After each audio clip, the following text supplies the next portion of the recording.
It's time to put you on speed with news developments across the federal ministries, their agencies and parastatals on Ministry News.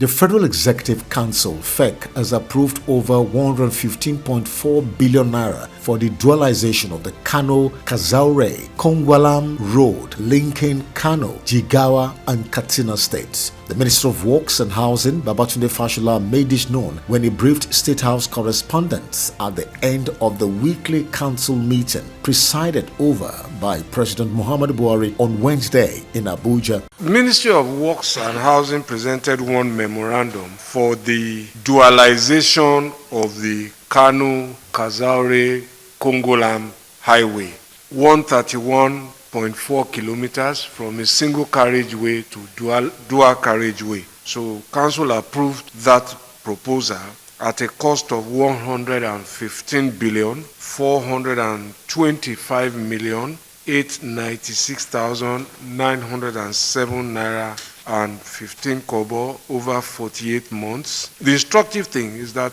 the financing will be done by the tax credit scheme. Also addressing newsmen on the outcome of the meeting, the Minister of Transportation, Rotimi Amechi, revealed that the council had approved $183.7 million for consultancy services for supervision of 3 railway projects in Nigeria. The Minister of Transport presented 2 memos, and the first one has to do with the contract for consultancy services for the supervision of the various railway projects. You know that we have 3 or 4 railway projects that are yet to start the construction, and they include the Port Harcourt Maiduguri, Kano Maradi, and then the Abuja to Warri. The Minister of Information and Culture, Alhaji Lai Mohammed, in a recent press conference in Abuja, has articulated the success story of President Muhammadu Buhari administration on the 3 major policy planks, namely the fight against corruption, the tackling of insecurity, and also to revamp the Nigerian economy. The minister buttressed his points by giving verifiable facts and instances that have incorporated transparency and accountability into the system.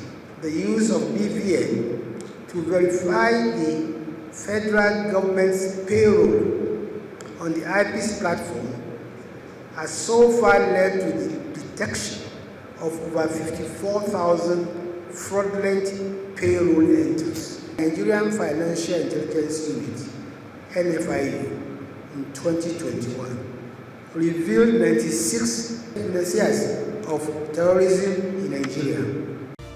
The Minister of Defense, retired Major General Bashiru Salihi Magashi, is advocating a new media roadmap to support military campaigns to end insecurity across the country. The minister stated this during a courtesy call by the leadership of the Kano State Youth Social Media Team at the Ministry of Defense headquarters in Abuja. He stressed the strategic importance of the role of the media in national defense communications and urged them to be patriotic in reporting security matters as well as shunning unverified stories and sensationalism capable of undermining national security. The chairman, Kano State Youth Social Media Team, Comrade Sager Ibrahim Gandaya, who backed a scholarship to further his education, thanked and assured the defense minister to continue to maintain the right of dispositions towards projecting the military campaigns to end banditry, kidnapping and terrorism in the country. The Minister of Finance, Mrs. Zainab Ahmed, has handed the 250 billion naira 2021 Sukuk proceeds to the Minister of Works and Housing, Mr. Babatunde Fashola, Federal Capital Territory, Alhaji Mohammed Bello, and Niger Delta Affairs Minister, Godswill Akpabio, for the implementation of various road projects across the country. The 250 billion naira was realized from the Sovereign Sukuk, which was issued by the Debt Management Office (DMO) on behalf of the federal government in December 2021 as part of the domestic borrowing in the 2021 Appropriation Act. The Federal Ministry of Works and Housing will be uptaking 210.56 billion naira.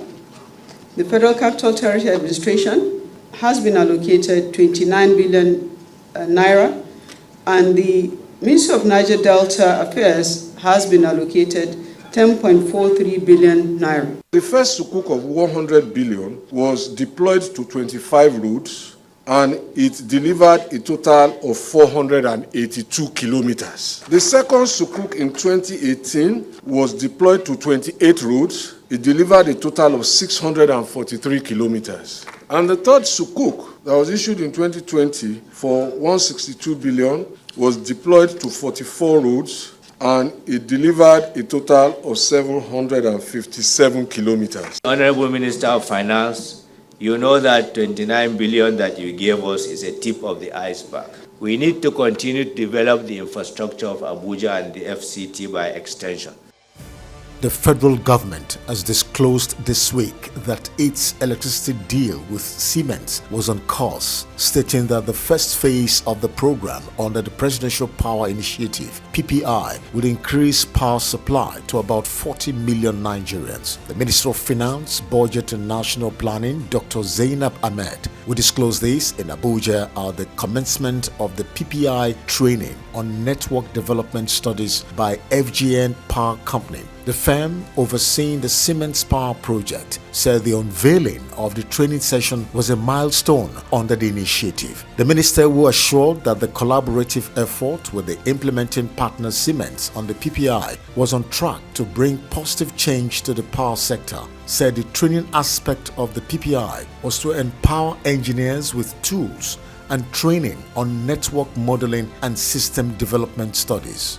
And finally, on Ministry News, the House of Representatives has mandated its Committee on Agricultural Production Services to liaise with the Federal Ministry of Agriculture and Rural Development to review all existing cocoa commodity laws and develop a national cocoa policy to reposition the country as the largest producer in Africa and its recognizable position in the world, and report back within 4 weeks for further legislative action. The resolution was sequel to the adoption of a motion on the need to review the cocoa production policy of the country, moved by Honorable Admin Aliyu Kuye at plenary.